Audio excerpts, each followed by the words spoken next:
The beginning of the 20th century was shadowed by the violence and misery of war.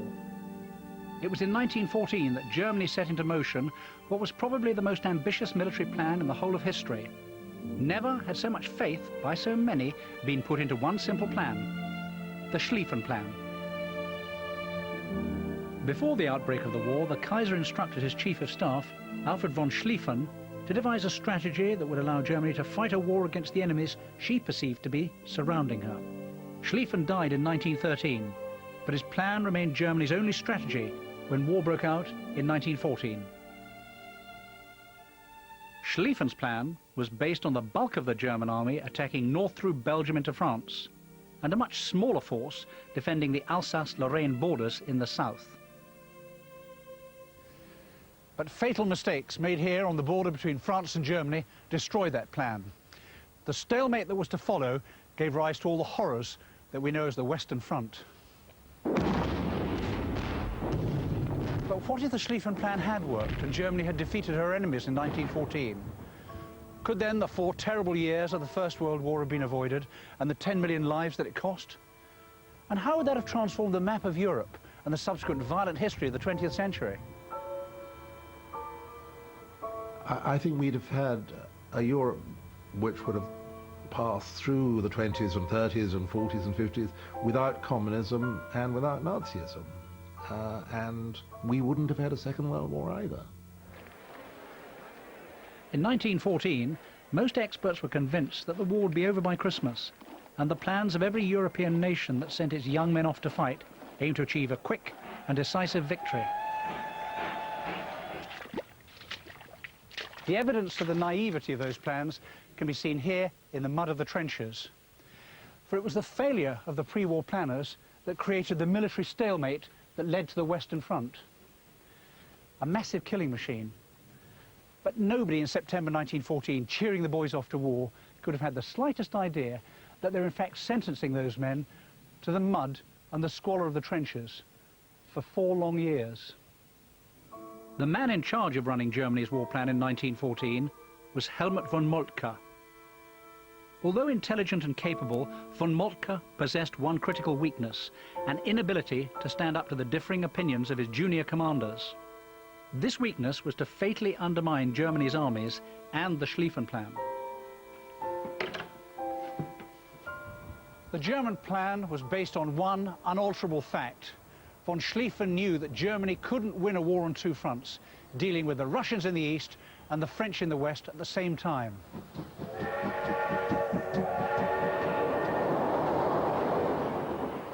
To avoid this, von Schlieffen planned to take advantage of the fact that it would take the Russian railway system months to mobilize the enormous Russian army, much slower than the French. Everything had to be crowded into the time available before Russia became a serious enemy on the Eastern Front, and he thought that was 6 weeks. So for the Schlieffen Plan to work, a German victory over the French had to be swift and decisive. But there's a problem. Since their last war with Germany in 1870, the French had constructed a string of powerful fortresses along their common border with Germany. This is Verdun. By 1914, this is one of the most important of the French network of frontier fortresses. From behind these concrete and earthwork fortifications, the French could have stopped a German army dead in its tracks. Schlieffen knew that to capture positions like this could take months, months in which the Russian army, fully mobilized, could have invaded and poured over eastern Germany. Von Schlieffen was sure that when war came, the French would not be able to resist invading Germany.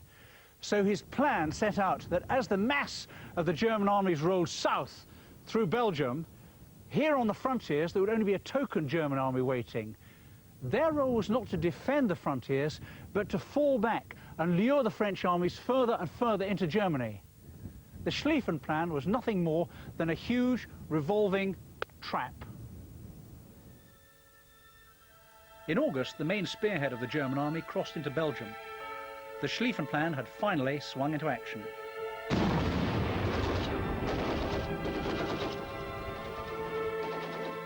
The Belgian army was only about 1/10 the size of the invading German force and was swiftly overwhelmed. Several days after invading Belgium, Germany received the first blow to her plans. Britain declared war to defend Belgium's neutrality and to protect her own security. In 1914, the French army was commanded by General Joseph Joffre. His war plan was dominated by the deep French desire to reclaim Alsace and Lorraine, the provinces France lost to Germany after their last war in 1870. 80% of Joffre's army was to march into the lost territories, leaving only a relatively small number of men to defend the Franco-Belgian border. Although he didn't know it at the time, the French plan was exactly what von Schlieffen had hoped for. Von Moltke's two most senior commanders, Crown Prince Ruprecht and General von Kraft, had been placed in charge of the troops to fight the French forces on their frontiers. Like Schlieffen, von Moltke knew that the plan would fail if the French were able to move troops north to meet the bulk of the German army streaming through northern France and Belgium. What has to be done to enable the German plan to work in 1914 is the French have to be stopped from manoeuvring away from the east to face north. And to do that, you've got to fight them somewhere. You've got to fight the troops that are in the east so that they're so fully engaged that they don't move to the north. But as the French marched further into Alsace and began to recapture lost territory, so the demands to defend German soil increased. Ruprecht and von Kraft, determined to have their share of the glory, began to urge von Moltke for orders to counterattack the French at Morhange and Sarrebourg. On the 17th of August, after 3 days of intense pressure, von Moltke gave way.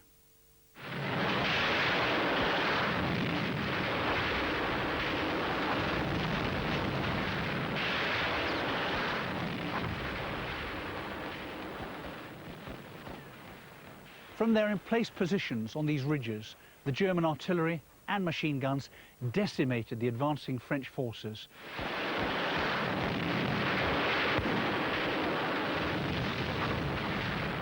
The French plan to attack into Germany died here in these fields. The French were massacred. With the French armies on the frontiers in full retreat, the focus of the war now shifted to the Belgian border.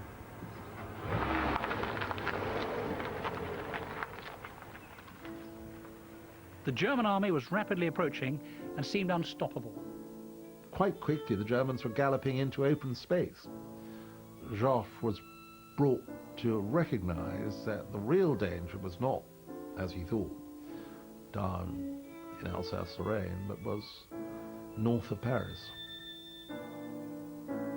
While Joffre was considering this dilemma, the British had already landed a force of 80,000 men in France under the command of Sir John French. They headed across northern France into Belgium to the town of Mons, where they blundered into a huge, advancing German army. As night fell here at Mons, the soldiers of the BF felt they'd acquitted themselves well. They'd stopped the whole right wing of the Schlieffen plan dead in its tracks. But the BF was outflanked. Sullenly, the soldiers began a retreat. A long retreat that would take them 13 days, night and day, and 200 miles to the south, to the River Marne. The German advance in the north seemed unstoppable. The Schlieffen plan was still going to schedule. But in the south, the French had retreated to their fortified positions along the Franco-German border. Thousands of soldiers that von Schlieffen had hoped to trap inside Germany were now safely back on French soil. But Ruprecht and von Kraft scented victory. Again they applied pressure on von Moltke, who again gave way, giving them permission to chase the retreating French. Of all the decisions von Moltke took in 1914, this was to prove the most disastrous of all. Certainly, it proved fatal for the Schlieffen plan. The key principle behind German military thinking for a generation was to avoid attacking the French in their fortified positions. But von Moltke had given permission for his generals to do exactly that. It was a suicidal attack.